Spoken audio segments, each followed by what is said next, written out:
Okay, this next argument is that the early church father Tertullian said that only the heathen burn their dead.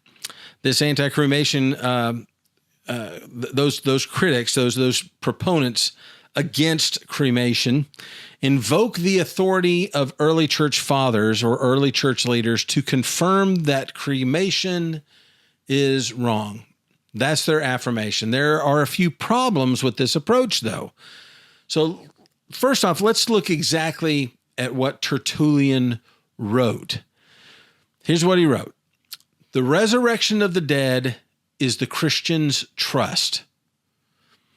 By the resurrection, we are believers. The belief of this truth, the belief in the truth of the resurrection, compels us.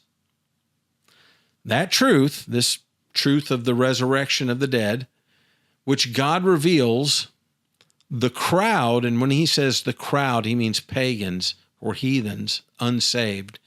The truth in the resurrection which God reveals, the crowd derides, right? They don't buy it.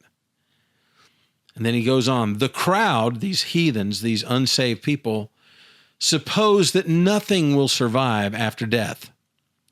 And yet, they do honor to their dead. And they do honor their dead in the most expensive way according to their bequest, and with the daintiest bouquets or banquets which the seasons can produce, on the presumption that those whom they declare to be incapable of all perception still retain an appetite. So basically he's saying those people, those heathens, even though they don't believe that anything happens after you're dead, they honor the dead by having meals in honor of the person who's dead. Even though that person cannot perceive it, they still kind of hope that they do. He goes on, but let the crowds deride, right? Let them think what they want to think. I, on my side, this is Tertullian saying this is his opinion. I, Tertullian, on my side, must deride it still more. I'm going to say that is wrong. And here's why. This is his explanation.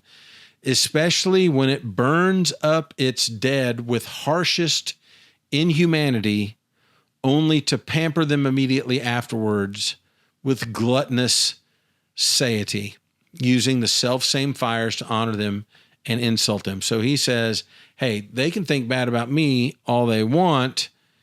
This is what I think. I think that they're wrong because they burn their dead and then use those same fires to cook with. He goes on, right? What piety is it which mocks its victims with cruelty? Is it sacrifice or insult which the crowd offers when it burns its offerings to those that it has already burnt? So I want to point out that Tertullian speaks in the first person here. He is making the point that he personally disagrees with how non-believers dispose of the dead. He disagrees with them burning their dead. When he speaks of unquestioned truths within Christendom in his other writings, Tertullian uses terms like we or us instead of I, as in this case. So this is not a doctrine of the early church. It's his personal opinion. Speaking of which, should we always just accept the personal opinions or personal stances of Tertullian? I love Tertullian, but I don't think we should. Tertullian has a book, Exhortation to Chastity, where he makes the argument that sexually desiring your spouse is the same as adultery. You going to agree with that? I don't think so. Tertullian said that sex, even inside of marriage, disrupts a person's Christian walk with God. Do you believe that? I don't think so. Tertullian was very inconsistent in his application of Scripture. On one hand, he might say that the context of a certain passage of Scripture from the Bible is very literal In another book, talking about a different topic, he's going to say that same passage was allegorical or metaphorical.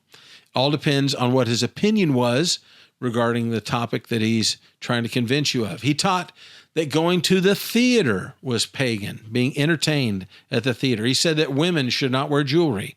He said that women should remain veiled. He believed that if someone became a widow or a widower, that they should remain unmarried for the rest of their life. In fact, it was that teaching that the widow and the widower should remain single that got him in trouble with the rest of the leaders in the church during his day, that actually got him expelled for a while. So are you going to follow Tertullian's opinions on everything? You can't just cite him as your source of an argument and say, see, since he said it, we have to do it or have to believe it for something, and then reject his other teachings. I don't think that inconsistency really helps you win this argument, but good try. Hey, don't skip forward. You've only watched video number 14 out of a series of 17 videos on cremation. So go on ahead, wait to the end. You'll find a playlist where you can watch the other 16 videos in the series. I've even got another playlist where you can watch them, about 3 or 4 in each video, or you can watch this entire series of 17 videos all in one video. It takes about an hour. Thanks for watching all the way to the end. Make sure you like and subscribe and comment. My name's Bob Balch with the That's Jesus channel. Have a great day. Be blessed.